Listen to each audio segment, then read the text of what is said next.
Halo sobatku, selamat datang di channel Sobat Movie. Tempatnya review film paling asik dan menarik buat sobatku semua.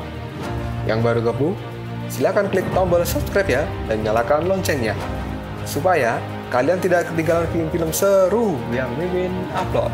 Oke, gak usah berlama-lama lagi, langsung aja kita ke reviewnya. Gasken sob.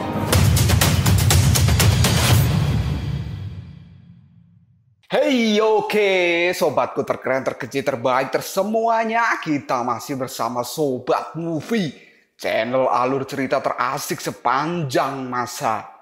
Oke, kita lanjut bahas chapter 74. Gak usah cacicot banyak bacot, kita langsung masuk aja ke pembahasan. Dewa Sasin yang terlempar akibat pukulan dari Rodara Bumi, dirinya pun kini terjatuh ke surga 32. Di surga 32 ini Dewa Sasin langsung disambut oleh awan-awan kecil yang sangat aneh tapi lucu. Kemudian Dewa Sasin mengatakan, ada begitu banyak hal aneh di surga 32. Awan-awan kecil yang aneh dan lucu itu pun kini langsung berkerumun seolah menyambut kedatangan dari Dewa Sasin. Padahal saat ini lagi COVID loh, nggak boleh berkerumun. Dan tiba-tiba saja awan di surga 32 ini terbelah karena adanya sinar laser merah. Ternyata sinar laser ini adalah tanda dari kedatangan roh darah bumi. Dan kini roh darah bumi menyusul Dewa Sasin ke surga 32 untuk melanjutkan pertarungan mereka. Kedatangan dari roh darah bumi ini membuat Dewa Sasin menjadi terkejut. Dan awan-awan kecil itu pun kini juga menjadi panik.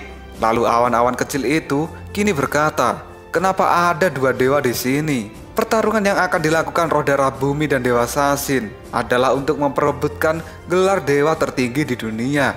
Karena pada saat ini, semua dewa dan semua orang menganggap dewa tertinggi adalah Dewa Sasin. Maka dari itu, roh darah bumi akan merebut gelar itu. Pertempuran yang akan dilakukan oleh roh darah bumi ini tidak hanya menghajar Dewa Sasin, tapi roh darah bumi juga berniat untuk membunuhnya. Dan kini, Dewa Sasin pun dirinya langsung terdiam dan dia pun langsung duduk dengan posisi seperti orang bersemedi. Tiba-tiba saja Dewa Sasin pun menggunakan kekuatan pikirannya. Hal ini membuat roh darah bumi menjadi bingung. Lalu roh darah bumi pun kini berkata pada Dewa Sasin, Sasin Guanyin, kamu sudah terlambat untuk mulai berpikir sekarang. Tapi Dewa Sasin tidak menggubris kata-kata dari roh darah bumi. Dia pun tetap fokus menggunakan kekuatan pikirannya. Dan tiba-tiba saja kepalan tangan dari roh darah bumi kini menghantam sesuatu. Ternyata Dewa Sasin yang menggunakan kekuatan pikirannya ini adalah untuk melihat hasil pertarungan antara dirinya dengan roh darah bumi. Dan hasilnya Dewa Sasin mengalami kekalahan besar melawan roh darah bumi karena perbedaan kekuatan mereka yang sangat jauh. Dan kini terlihatlah di dalam pikiran dari Dewa Sasin, dia pun dihancurkan oleh roh darah bumi yang membuat Dewa Sasin tidak bisa berkutik. Setelah Dewa Sasin menemukan bahwa dirinya akan kalah jika melawan roh darah bumi, kemudian sekarang Dewa Sasin pun membuka matanya dan menghentikan kekuatan pikirannya itu. Dan tiba-tiba saja kini roh darah bumi sudah berada di hadapan Dewa Sasin. Lalu roh darah bumi pun kini mengatakan, sepertinya kamu telah menemukan dan melihat sesuatu ya. Dan kini Dewa Sasin pun menatap tajam ke arah roh darah bumi. Dia pun mengepalkan tangannya, lalu dia membuka lagi kepalan tangan itu. Dewa Sasin pun kini memejamkan mata dan dirinya berkata, roh darah bumi, pertempuran antara dirimu dan diriku sudah berakhir dan aku telah kalah. Baru saja diriku ini menggunakan kekuatan magisku untuk melihat hasil pertarungan dengan dirimu. Dan aku merasa tidak ada artinya jika aku bertarung melawanmu. Karena sesungguhnya aku sama sekali bukan lawan yang pantas untuk dirimu. Mendengar perkataan dari Dewa Sasin ini, kini roh darah bumi tersenyum pada Dewa Sasin. Lalu roh darah bumi pun kini tertawa. Dan dirinya pun kini mengatakan sesuatu pada Dewa Sasin. Sasin Guanyin, sebagai dewa pembunuh, kamu dikalahkan dengan cara yang menarik. Aku benar-benar tidak paham dengan cara kekalahanmu. Lalu Dewa Sasin pun kini menatap tajam ke arah roh darah bumi dan dia pun mengatakan, bunuh saja diriku ini jika kau mau. Cepatlah, kau tidak perlu banyak bicara. Ambil saja nyawaku ini. Kata-kata dari Dewa Sasin ini membuat awan-awan kecil yang berada di belakang Dewa Sasin kini menjadi terkejut. karena Dewa Sasin menyerahkan dirinya untuk dibunuh Roh Darah Bumi secara sukarela. Lalu Roh Darah Bumi kini berkata pada Dewa Sasin, "Membunuhmu? Aku tidak akan membunuhmu. Pukulan yang aku lakukan itu membuatmu kena mental. Kamu akan menjadi bawahan bagi raja baru di 3000 dunia besar. Aku ingin kau membantuku untuk memimpin semua makhluk hidup ke alam kebahagiaan, untuk mencapai keabadian dan kenikmatan yang abadi. Suatu hari nanti, kamu pasti akan mengikutiku dengan sukarela." Kata-kata yang diucapkan oleh Roh Darah Bumi ini membuat Dewa Sasin menjadi terkejut. Lalu Roh Darah Bumi pun dirinya mengatakan lagi, "Jangan membahasnya hari ini. Aku tidak akan mengambil kembali relik yang ada di dalam tubuhmu. Kamu harus memanfaatkan dengan baik. Pikirkan baik-baik, Sasin Guanyin. Kamu harus memahami bahwa orang yang mengetahui masa depan itu adalah orang yang berbakat, dan kamu adalah salah satu orang berbakat itu." Setelah mengatakan seperti itu, kini Roh Darah Bumi pergi meninggalkan Dewa Sasin sendirian di surga 32. Dan kini Dewa Sasin yang tidak mampu melawan Roh Darah Bumi, dirinya menjadi depresi karena kena mental. Dewa Sasin pun juga tidak ingin menjadi bawahan dari Roh Darah Bumi. Lalu Dewa Sasin pun kini menggunakan kekuatannya sendiri untuk bunuh diri daripada harus menjadi boneka dari Roh Darah Bumi. Dan tiba-tiba saja kini awan-awan kecil itu menahan niat bunuh diri dari Dewa Sasin. Awan kecil itu pun kini memohon pada Dewa Sasin agar jangan mati. Lalu Dewa Sasin pun kini menghentikan niat bunuh dirinya. Dewa Sasin pun kini berkata dalam hati, "Iya, benar. Ini memang bukan waktunya untuk mati. Baru saja aku hampir ditelan oleh iblis di dalam batinku, tetapi ditarik kembali oleh awan-awan kecil ini. Aku harus membuat keputusan siapa yang akan menjaga 3000 dunia. Aku seharusnya tidak memiliki pemikiran pengecut seperti itu. Aku benar-benar tidak boleh bodoh." Lalu Dewa Sasin pun kini berterima kasih pada awan-awan kecil yang ada di sampingnya, karena telah membuat Dewa Sasin sadar untuk tidak melakukan bunuh diri. Karena Dewa Sasin masih mempunyai tugas untuk mencegah Roh Darah Bumi menghancurkan 3000 dunia. Setelah mengucapkan terima kasih pada awan kecil itu, kini Dewa Sasin mulai terbang menuju surga 33 kembali. Dan awan-awan kecil itu pun kini tersenyum pada Dewa Sasin. Kita langsung menuju ke surga 33. Dewa Sasin yang sudah sampai di surga 33, dirinya pun kini langsung menemui Taisang Lojun si muka kodok. Lalu Dewa Sasin pun kini berkata, "Taisang Lojun, apa yang akan kau katakan?" Kemudian Taisang Lojun pun kini berkata pada Dewa Sasin, "Aku tidak punya apa-apa untuk dikatakan. Apakah itu tentang pemenang atau pecundang? Tampaknya Roh Darah Bumi telah mengampuniku dan dia juga mengampunimu." Dewa Sasin pun kini berkata pada Taisang Lojun, "Roh Darah Bumi ini membiarkan harimau kembali ke gunung. Suatu saat nanti dia pasti akan menyesalinya." Setelah berbincang-bincang dengan Dewa Sasin, kini Taisang Lojun si muka kodok jelek ini, dia pun berkata dalam hatinya, "Sun King Liu Lixin atau racun hati kaca biru murni.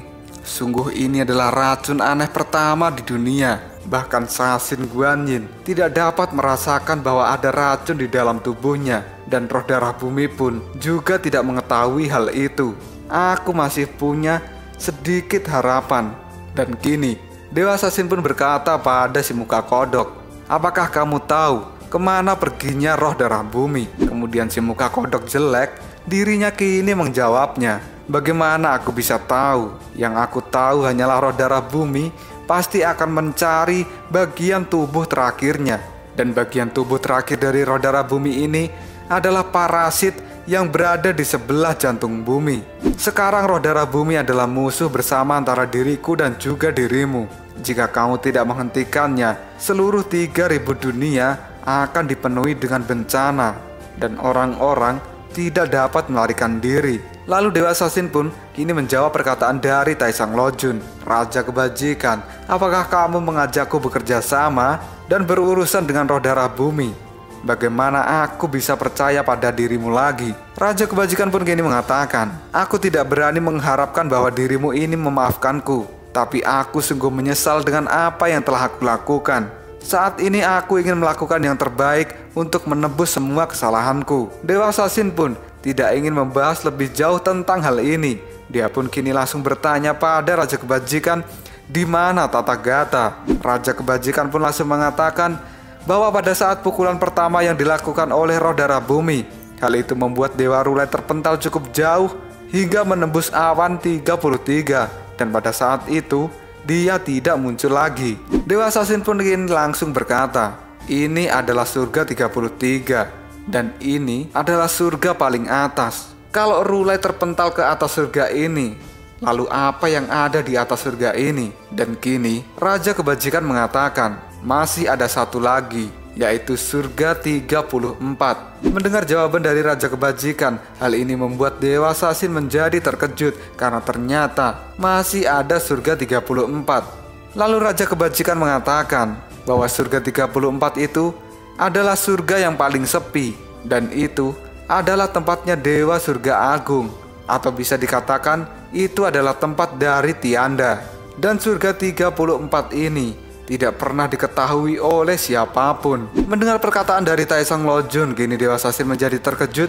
Jangan-jangan saat ini Dewa Rulai telah meninggal. Kita langsung berpindah ke tempat Biksu Tong. Pada saat itu rumput reinkarnasi ini berkata pada Biksu Tong bahwa dia tahu letak dari jantung bumi. Dan kini Biksu Tong berkata pada si rumput reinkarnasi, rumput kecil, ternyata dirimu tahu ya lokasi dari jantung bumi. Rumput reinkarnasi itu pun kini dirinya tidak terima bahwa dia dikatakan sebagai rumput kecil.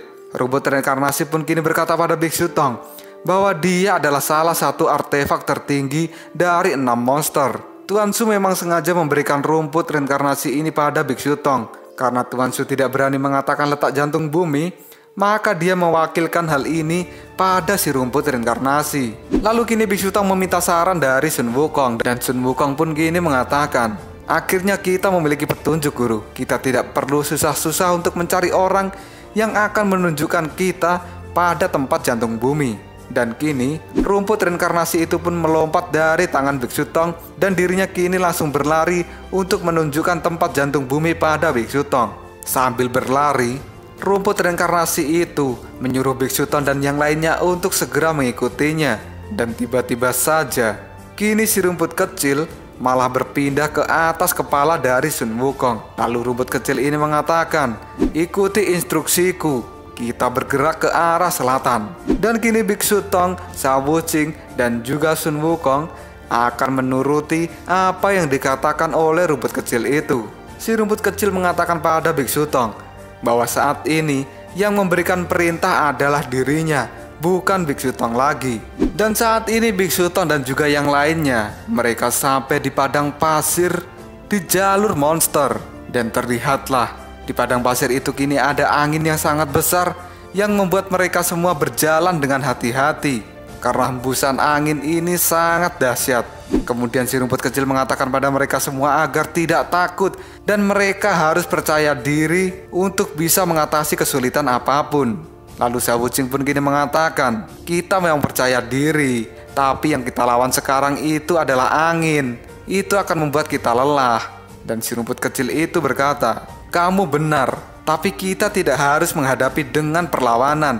Kita kan bisa belok kanan. Lalu Biksu Tong pun kini berteriak agar menuruti perintah dari si rumput reinkarnasi. Biksu Tong pun lalu mengajak Sha Wuqing dan Sun Wukong untuk berbelok kanan dan menghindari hembusan angin di padang pasir ini. Dan tiba-tiba saja, ketika Biksu Tong baru saja melangkah, dirinya pun kini terperosok dan jatuh ke dalam jurang. Dan untungnya, jurang itu tidak terlalu dalam. Lalu Sun Wukong dan Sha Wuqing pun kini mengikuti Biksu Tong dari belakang. Dan kini si rumput reinkarnasi itu berkata, hei gimana? Kalian telah melihat kemampuanku kan? Aku bisa menghindari angin dan pasir yang ada di sini. Di bawah kendali rumput reinkarnasi, kalian akan aman bersamaku. Dan kini Biksu Tong, Sha Wuqing dan juga Sun Wukong, mereka telah aman berada di tempat ini dan terhindar dari hembusan angin dan pasir. Dan tiba-tiba saja, kini di belakang Biksu Tong muncul sebuah pusaran. Biksu Tong pun kini langsung menengok dan dirinya menjadi terkejut karena ternyata di belakang Biksu Tong ini ada sebuah monster. Dan monster itu pun kini langsung memakan tubuh dari Biksu Tong. Lalu apakah yang akan terjadi selanjutnya pada Biksu Tong ini? Apakah dia akan mati karena dia dimakan oleh monster padang pasir? Tunggu aja jawabannya di next video. Koprol sob.